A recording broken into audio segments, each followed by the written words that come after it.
ਜ਼ਰਾ ਇਹ ਵੀਡੀਓ ਵੇਖਿਓ।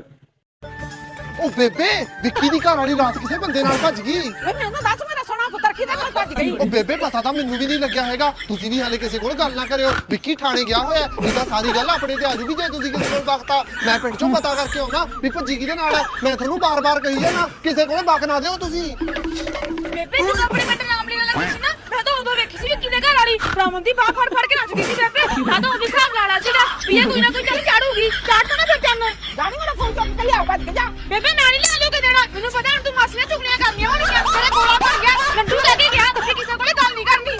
ਬੇਬੇ ਕੀ ਕਰਾਂ, ਮੇਰਾ ਤਾਂ ਨਾਲ ਹੀ ਬੁਰਾ ਹਾਲ ਹੋਈ ਜਾਂਦਾ। ਨਹੀਂ ਆਪਾਂ ਕਿਸੇ ਨੂੰ ਦੱਸ ਦਿੰਦੀਆਂ ਵਾ। ਨਹੀਂ ਬੇਬੇ ਜੇ ਲੰਡੂ ਨੂੰ ਪਤਾ ਲੱਗ ਗਿਆ ਨਾ, ਉਹਨੇ ਅੱਗੇ ਤੋਂ ਆਪਾਂ ਨੂੰ ਵੀ ਗੱਲ ਨਹੀਂ ਦੱਸਿਆ ਕਰਨੀ। ਹਾਲਾ ਬੇਬੇ ਲੋ ਪੀ ਲੈ, ਤੇਰਾ ਗੋਲਾ ਘੁਰ ਜੂ ਥੋੜਾ ਬਹੁਤ। ਮੇਰਾ ਗੋਲਾ ਘੁਰੂਗਾ ਜਦੋਂ ਮੈਂ ਤੁਹਾਨੂੰ ਦੱਸ ਦੂੰਗੀ। ਭਾਬੀ ਆ ਕੀ ਹੋ ਗਿਆ ਤੈਨੂੰ? ਇਹ ਹੋਣਾ ਕੀ ਆ, ਜਿਹੜੀ ਤੂੰ ਸਾਨੂੰ ਗੱਲ ਦੱਸ ਕੇ ਗਿਆ ਸੀ ਨਾ, ਉਹਨੇ ਸਾਨੂੰ ਜਮੇ ਮਾਰਨਾ ਲੱਗਾ ਤੇਰਾ। ਉਹ ਬੇਬੇ ਸਾਹਾਂ ਤੇ ਪਈ ਆ ਤੇ ਮੈਨੂੰ ਲੱਗਦਾ ਮੈਂ ਵੀ 2 ਘੰਟੇ ਮਸੇ ਕੱਢੂੰਗੀ ਜੇ ਅਸੀਂ ਗੱਲ ਕਹਿਣਾ ਨਾ ਕੀਤੀ। ਅਸੀਂ ਅੱਜ ਪੱਕਾ ਹੀ ਮਰਾਂਗੇ। ਉਹ ਮੇਰਾ ਇੱਥੇ ਖੜੀ ਭਾਬੀ ਕੀ ਦੇਖੀ ਜਾਨੀ ਹੈ? ਦੱਸ ਦੇ ਜਿਹਨੂੰ ਦੱਸਣਾ ਹੈ। ਉਹ ਬੇਬੇ ਮੈਂ ਤੈਨੂੰ ਮਾਸੀ ਦਾ ਨੰਬਰ ਲਾ ਕੇ ਦਿੰਦਾ। ਹੈਲੋ ਮੰਮੀ, ਸਾਡੇ ਪਿੰਡ ਦੀ ਵਿੱਕੀ ਦੀ ਵੋਟੀ ਕਿਸੇ ਮੁੰਡੇ ਨਾਲ ਭੱਜ ਗਈ। ਮੇਰਾ ਤੇ ਗੋਲਾ ਖੁਰ ਗਿਆ। ਮੇਰੇ